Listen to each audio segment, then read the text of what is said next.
تھک چکا ہوں، جنہیں اپنا سمجھا وہی پرائے نکلے، جن کے لیے راتوں کو جاگتا رہا اور روتا رہا وہی میری بے بسی کا مذاق اڑاتے رہے۔ اللہ اب تو ان آنسوؤں نے بھی فریاد کرنا چھوڑ دیا ہے، کیونکہ یہ جانتے ہیں کہ اب اللہ کے سوا دنیا میں فریاد سننے والا اور کوئی نہیں رہا۔ اللہ تو نے کہا تھا کہ تو 70 ماؤں سے بڑھ کے محبت کرنے والا ہے، تو 70 ماؤں سے زیادہ محبت کرنے والا ہے، تو پھر آ جانا، مجھے اس محبت سے لپٹا لینا، کیونکہ اب انسانوں کی دنیا میں میری ہستی بس بوجھ بن چکی ہے۔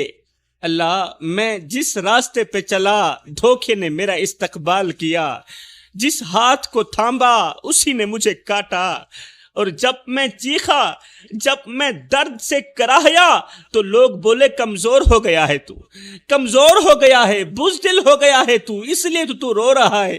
میری ماں نے مجھے دعا دی تھی کہ بیٹا کبھی کسی کو دکھی نہ کرنا، پر کاش وہ یہ بھی دعا دے دیتی کہ کوئی میرے بیٹی کو بھی دکھی نہ کرے، کوئی میرے لال کو بھی دکھی نہ کرے۔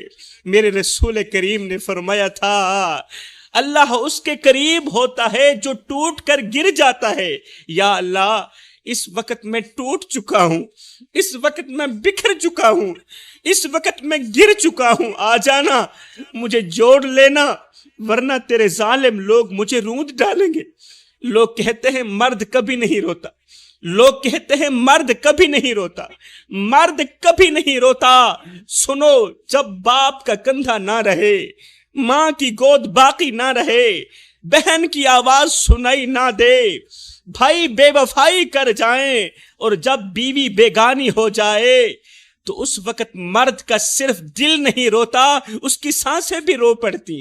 مرد کیوں نہیں روتا؟ مرد رلایا جاتا ہے، مرد تڑپایا جاتا ہے۔ بد نصیب وہ نہیں جو دنیا ہار جائے، ارے بد نصیب وہ ہے جسے اللہ کسی مظلوم کی آہ کا نشانہ بنا دے، بد نصیب وہ ہے جسے اللہ کسی دکھی انسان کی آہ کا نشانہ بنا دے۔ کبھی کسی کے صبر سے نہ ٹکرانا، کیونکہ جس کے ساتھ اللہ ہوتا ہے نا، اس کی خاموشی بھی قیامت بن جاتی ہے۔ اور ہاں ایک بات اور، کسی مظلوم پر ظلم ہوتے ہوئے دیکھ کر خاموش مت رہنا۔ بڑے ہی افسوس کے ساتھ کہنا پڑ رہا ہے جوانوں، مسجد اقصی کے صحن میں لاشیں بچھتی رہیں اور تم خاموش تماشائی بنے رہے۔ نبیوں کی سرزمین خون سے تر ہوتی رہی اور 57 ملکوں کے حکمرانوں کی غیرت بے غیرتی کے قبرستان میں دفن ہو گئی۔ کاش فلسطین جیسی مائیں پوری دنیا میں ہوتی، کاش فلسطین جیسی مائیں پوری دنیا میں ہوتی تو آج ہماری نسلیں کسی فلمی ایکٹرز کے پیچھے نہ چلتی، بلکہ حضرت عمر فاروق کے قدموں کے نشان ڈھونڈتی۔ اگر فلسطین اور غزہ کی مائیں پوری دنیا میں ہوتی تو آج میری قوم کے نوجوان سیدنا عمر فاروق کے قدموں کے نشان ڈھونڈ رہے ہوتے۔ فلسطین کی وہ ماں جس کے 5 بیٹے اس کی آنکھوں کے سامنے ملبے تلے دفن ہو گئے، نہ کفن ملا نہ جنازہ، بس ریت پتھر اور چیخیں، مگر وہ ماں روئی بھی تو صرف اللہ کے آگے۔ اس نے کہا یا اللہ تو نے دیا تھا، تو نے ہی لے لیا، بس اب مجھے صبر دے کہ میں اپنے شہید بچوں کو ہمیشہ کے لیے بھول جاؤں۔ جوانوں، فلسطین کی اس ماں کی چیخیں آج اگر حضرت عمر فاروق کے کانوں میں پڑ جاتی تو خدا کی قسم اسرائیلی اپنی پیدائش پر افسوس کرتے، زمانہ دیکھتا کہ اسرائیلی اپنی پیدائش پر لعنت کرتے۔ آج اگر حضرت عمر فاروق کے کان میں آواز پڑتی تو حضرت عمر فاروق کے ہاتھ میں تلوار ہوتی، وہ فلسطین کی سرزمین پر کھڑے ہو کر بلند آواز سے کہتے اے اقصی تو گھبرا نہیں، تیرا عمر آ گیا ہے۔ جہاں مظلوم روئے وہاں عمر خاموش نہیں رہ سکتا۔ آج عمر فلسطین کے بچوں کی لاشیں نہ دیکھ سکتے، آج وہ امت کے حکمرانوں کا گریبان پکڑ کر جھنجھوڑ کر کہتے اٹھو، جب تک اقصی قید میں ہے تمہاری نیند حرام ہے، جب تک عمر زندہ ہے، جب تک مسجد اقصی قید میں ہے اس وقت تک تمہاری نیندیں حرام ہیں، تم نہیں سو سکتے۔ مگر افسوس آج وہ چیخیں امت کے کانوں سے ٹکرا کر واپس جا رہی ہیں اور امت خواب غفلت میں سو رہی ہے۔ آج فلسطین کی ماں اپنے بیٹوں کی لاشیں اٹھا کر بھی یہی کہتی ہیں کہ میرے بیٹے مرے نہیں، وہ زندہ ہیں، وہ جنت کے دروازے پر میرا انتظار کر رہے ہیں۔ یہ فلسطین کی مائیں ہیں، جب بیٹے کی لاش دیکھتی ہیں تو کہتی ہیں الحمدللہ میرے بیٹے نے اپنی ماں کو سرخرو کر دیا ہے۔ ایک طرف وہ مائیں ہیں، آج ہماری ماں کا حال یہ ہے، آج اگر فلسطین کے لیے بیٹے کی آنکھ نم ہو بھی جائے تو ماں کہتی ہے چپ رہو بیٹا، کوئی بات نہیں، زمانہ بہت خراب ہے۔ میں نے کہا بی بی زمانہ ٹھیک کب تھا؟ جب کربلا کی سرزمین پر نیزے چلے تھے تب بھی تو نبی کی اولاد سر کٹوا کر حق کی گواہی دے رہی تھی نا۔ اس وقت بھی مائیں زندہ تھیں، اس وقت بھی باپ تھے، مگر نہ ماؤں نے روکا نہ باپ نے روکا، کیونکہ وہ جانتے تھے کہ یہ قربانی صرف خون کی قربانی نہیں، یہ غیرت کی قربانی بھی ہے۔ دل کے کانوں سے سنیے گا میری قوم کے جوانوں، کبھی بھی 5 موقعوں پر عبادت مت کرنا، ثواب کی جگہ گناہ ملے گا۔ پہلا موقع کبھی بھی بوڑھے باپ کو دکھ دے کر نماز نہ پڑھنا، بوڑھے باپ کی آنکھوں سے آنسو نکال کر نماز نہ پڑھنا، ثواب کی جگہ گناہ ملے گا۔ بوڑھے باپ کا دل توڑ کر تہجد میں آنکھیں نم نہ کرنا، ثواب کی جگہ گناہ ملے گا۔ بوڑھی ماں کو بے یار و مددگار چھوڑ کر عمرے کے سفر پر نکل جانا ایسا ہی ہے جیسے کسی کو مار کر اس کے جنازے میں شریک ہو جانا۔ خدارا میرے بھائیوں، بھائی بہن بیوی بچوں کا حق مار کر حج کرنے مت جانا، کیونکہ خانہ کعبہ کی دیواروں کو وہ سجدے قبول نہیں جو کسی مظلوم کے آنسوں سے تر ہوں، وہ سجدے بالکل بھی قبول نہیں۔ جس بھائی کا حق مار کر تم احرام باندھ رہے ہو، ارے وہ احرام کہاں ہے؟ وہ تو ظلم کی چادر ہے۔ آج کل میرے معاشرے کے نوجوان کہتے ہیں کہ عورت بے غیرت ہوتی ہے، اس لیے دھتکار دیا جاتا ہے، یہ بے حیا ہو گئی ہے، ہم دلہ پن پسند نہیں کرتے، ٹھکرا دیا جاتا ہے۔ میں کہتا ہوں اے نوجوانوں، عورت بے غیرت نہیں ہوتی، بلکہ وہ مرد بے غیرت ہوتا ہے جس کی وہ بہن بیٹی یا بیوی ہوتی ہے۔ عورت بے غیرت کہاں ہوتی ہے؟ اصل بے غیرتی تو یہ ہے کہ تم مرد ہو کر ایک عورت کی حفاظت نہ کر سکے۔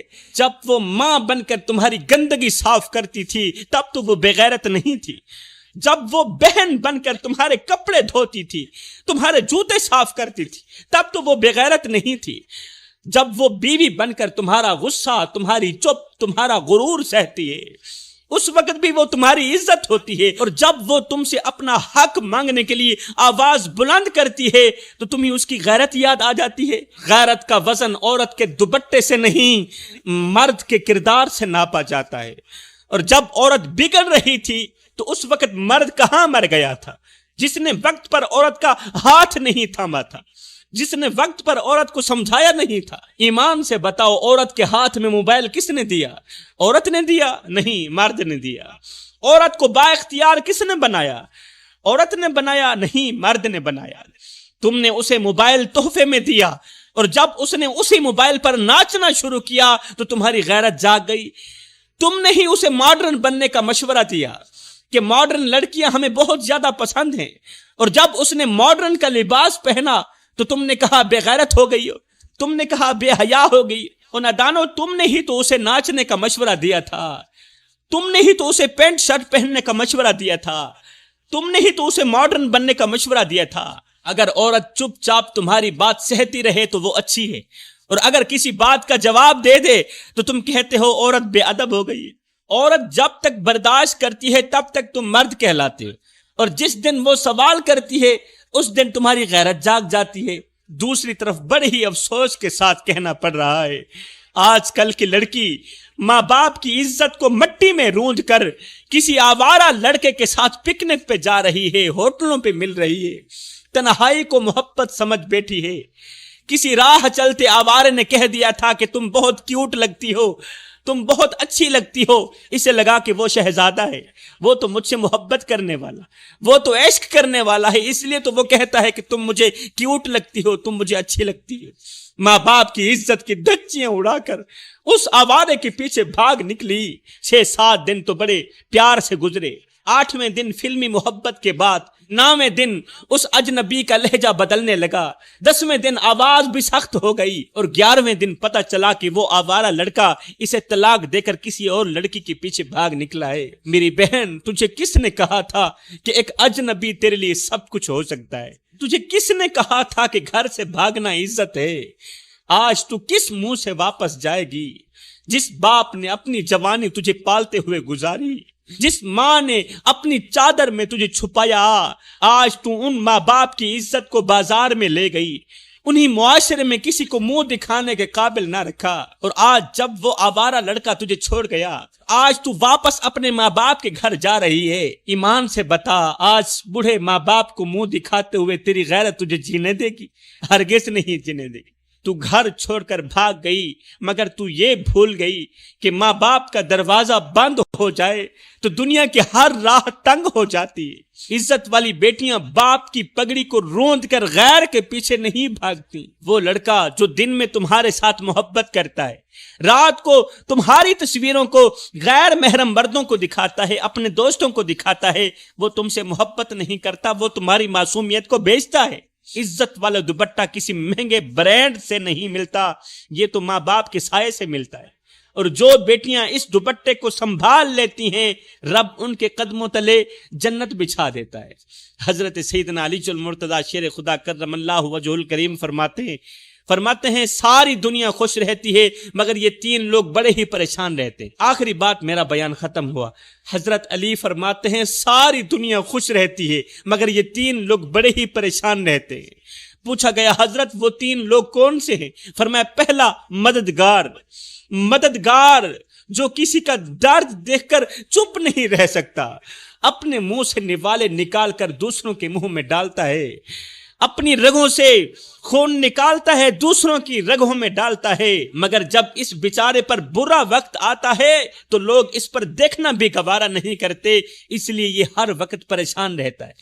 فرمایا نمبر 2 وفادار بیچارہ بھی ہر وقت پریشان رہتا ہے، وہ جو ایک بار کسی کو اپنا کہہ دے پھر ساری دنیا چھوڑ دیتا ہے مگر اسے نہیں چھوڑتا، لیکن جب وہ اپنی سچائی لے کر قبر میں اترتا ہے، سچائی لے کر قبر میں دفن ہو جاتا ہے تو دنیا اسے ایک اچھا انسان کہتی ہے۔ اس کے جیتے جی لوگ اسے دکھ دیتے ہیں، درد دیتے ہیں، مگر جب وہ مر جاتا ہے تو لوگ کہتے ہیں اچھا انسان تھا۔ فرمایا نمبر 3 دل کا صاف انسان بھی ہر وقت پریشان رہتا ہے۔ اگر دل کے صاف رہو گے تو ہر وقت پریشانیوں کی دلدل میں ڈوبے رہو گے، اور یہ وہ 3 لوگ ہیں جو بیٹھے زمین پر ہوتے ہیں، ان کا تذکرہ عرش بری پہ ہو رہا ہوتا ہے۔ ایک نوجوان رسول کریم صلی اللہ علیہ وسلم کی خدمت میں حاضر ہوا، ایک نوجوان میرے کریم نبی کی خدمت میں حاضر ہوا، عرض کی یا رسول اللہ میرا باپ میرا مال خرچ کر لیتا ہے، مجھ سے پوچھتا تک نہیں، آپ میرے باپ کو بلا کر اس کو کہو کم از کم مجھ سے پوچھ تو لیا کرے۔ رسول کریم صلی اللہ علیہ وسلم نے فرمایا جاؤ اپنے باپ کو لے کر آؤ، میں اس سے پوچھتا ہوں کہ آخر وہ تجھ سے کیوں نہیں پوچھتا، بغیر پوچھے تیرا مال کیوں خرچ کر دیتا ہے۔ نوجوان فوراً اپنے باپ کے پاس پہنچا، کہنے لگا ابا رسول کریم نے آپ کو بلایا ہے، رسول کریم کی عدالت لگی ہے، اپنی عدالت میں آپ کو بلایا ہے۔ بوڑھے باپ کے قدم جسے زمین نے جکڑ لیے ہوں، بوڑھے باپ کا دل لرز اٹھا، آنکھوں میں بے چینی تیرنے لگی، وہ سمجھ گیا کہ رسول کریم کی عدالت میں بیٹے نے میری شکایت کر دی۔